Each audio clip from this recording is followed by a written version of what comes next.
Bonjour, on se retrouve donc pour une carte mentale concernant la proportionnalité, chapitre qui a été étudié depuis l'école primaire.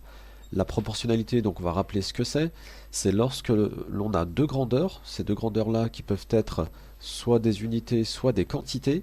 Ici par exemple j'ai choisi des litres et le prix en euros. C'est lorsque l'on passe d'une grandeur à une autre en la multipliant par un même coefficient. Ici, par exemple, 2 litres coûte 3 euros, ça signifie qu'on a multiplié par 1,5. Comment on fait pour trouver ce coefficient? Il suffisait de diviser la deuxième ligne par la première, 3 divisé par 2.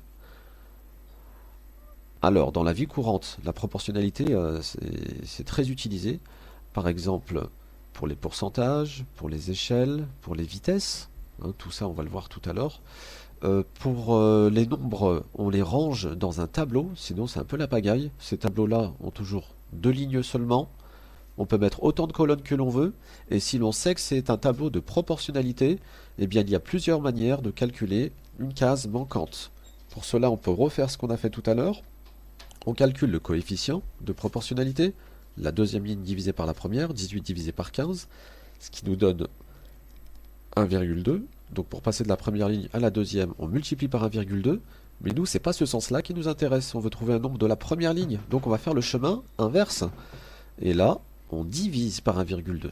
Donc pour trouver cette case manquante, on fait 33 divisé par 1,2, ce qui nous donne 27,5. Autre méthode qui est très courante également, c'est ce qu'on appelle le produit en croix. Alors le produit en croix, ça consiste à prendre le voisin du nombre inconnu. Hein, imaginez que là, on ne connaît pas 27,5. Son voisin, c'est 15. On aurait pu commencer par 33 également. On fait 15 fois 33 divisé par 18. Et ça nous donne le résultat, 27,5 fois, puis divisé.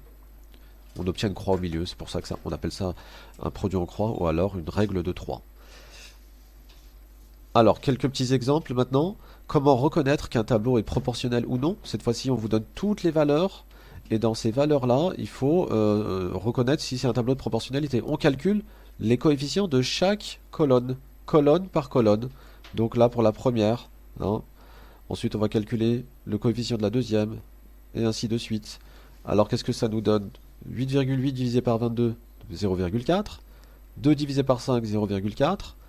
26 divisé par 65, encore 0,4. Le coefficient est le même. Donc oui, il s'agit bien d'un tableau de proportionnalité qui nous permet donc de passer de la première ligne à la deuxième. D'accord? Ensuite, comment résoudre des problèmes de proportionnalité? Exemple. Alors, ici, on a un exercice de pourcentage. Comment ça se passe? Voici l'énoncé ici. Donc, on vous dit 25% de filles dans une classe de 28 élèves. Quel est le nombre de filles? Donc déjà, il faut s'intéresser aux deux grandeurs. Rappelez-vous les grandeurs, hein. Toujours, on repère les deux grandeurs concernées dans un exercice. Ça nous parle de quoi ici? Ça nous parle de pourcentage et de nombre de personnes, d'accord? Donc qu'est-ce qu'on va faire dans ce tableau?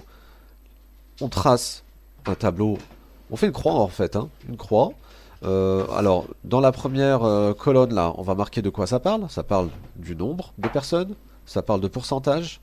Ensuite, il n'y a plus qu'à placer trois nombres au bon endroit. Une fois que c'est fait, vous avez gagné. 25% de filles dans une classe de 28 élèves. Il y a combien? Quel est le nombre qu'on nous donne? C'est 28. Donc 28 élèves. Quel pourcentage ça représente dans la classe? C'est toute la classe, donc c'est 100%. Où est-ce qu'on va mettre 25%? Le 25 dans la ligne des pourcents. Et ça y est, il n'y a plus qu'à faire notre produit en croix. 28 fois 25 divisé par 100. Et on trouve 7 élèves, 7 filles dans cette classe de 28. Alors il y avait une autre méthode plus rapide. 25%, ça correspond à un quart en réalité. Donc le quart de 28, c'était 7.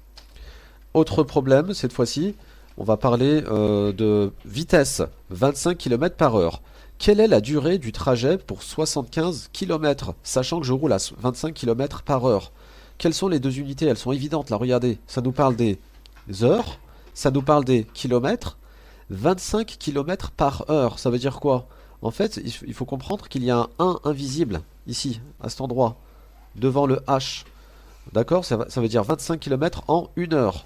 Donc, on place 25 km pour 1 heure, toujours à 1 hein, dans les exercices de vitesse. Et la question nous dit, donne la durée du trajet pour 75 km. Où mettre le 75? Dans la ligne des kilomètres. Voilà, produit en croix. 3 heures. Ce trajet va durer 3 heures. Donc ça aussi, vous pouvez le deviner sans faire de tableau, hein. Enfin, dernier type d'exercice, il y en existe d'autres, hein. Bon, c'est ce qu'on appelle les échelles, à l'échelle 1 de millième. Quelle est la taille réelle d'une colline qui mesure 9 cm sur une carte? Donc ça parle de quoi là? Ça parle de taille, ça parle de grandeur. Mais on a deux types de grandeur. Soit on est sur la maquette en centimètres, soit on parle de la réalité. Et là, le piège, c'est de garder la même unité. Il faut mettre centimètres pour les deux. D'accord? Je sais bien que quand on parle de réalité, on a envie de parler de mètres ou de kilomètres, mais il faut tout accorder dans la même unité. Alors à ce moment-là, qu'est-ce qu'on fait? Quels sont les trois nombres qu'on nous donne? Puisqu'on en a trois, regardez. Il y a le 9 cm, il y a le 1 et le 2000. Que veut dire à l'échelle 1 de millième? Alors, que signifie 1 de millième? Ça signifie que 1 cm sur la maquette correspond à 2000 cm dans la réalité. Donc à ce moment-là, qu'est-ce qu'on fait? On place le 1 à côté des centimètres pour la maquette. 1 cm sur la maquette correspondent à 2000 cm dans la réalité. Et enfin, où va-t-on mettre ce 9 cm? Eh bien, on parle de 9 cm sur la carte, c'est-à-dire sur la maquette. 9, produit en croix, 9 fois 2000 divisé par 1, 18 000. 18 000 quoi? Centimètres. Cette colline mesure dans la réalité 18 000 centimètres. Mais à ce moment-là, on parle pas, il va falloir convertir. Quand on est dans la réalité, on parle plutôt en mètres. Donc pour passer des centimètres au mètre, il n'y a pas de piège, écoutez bien, centimètres, on entend 100, il va falloir diviser par 100. 18 000 centimètres correspondent à 180 mètres. La colline mesure vraiment 180 mètres. Il nous restait à connaître ce qu'il se passait au niveau graphique pour une situation de proportionnalité. Ici, eh bien, il suffit de deux conditions, hein. Un graphique correspond à une situation de proportionnalité si on obtient une droite passant par l'origine du repère. Voilà. Si on a une droite qui ne passe pas par l'origine du repère, il n'y a pas proportionnalité. Si on a une droite passant par l'origine, alors c'est qu'il y a proportionnalité. Et si on a un graphique un peu en zigzag, un peu tordu, passant par l'origine, eh ben, ce n'est pas une situation de proportionnalité. Il faut bien qu'on ait ces deux conditions-là, d'accord? Une droite qui passe par l'origine du repère, et l'origine du repère, eh bien, se situe exactement ici.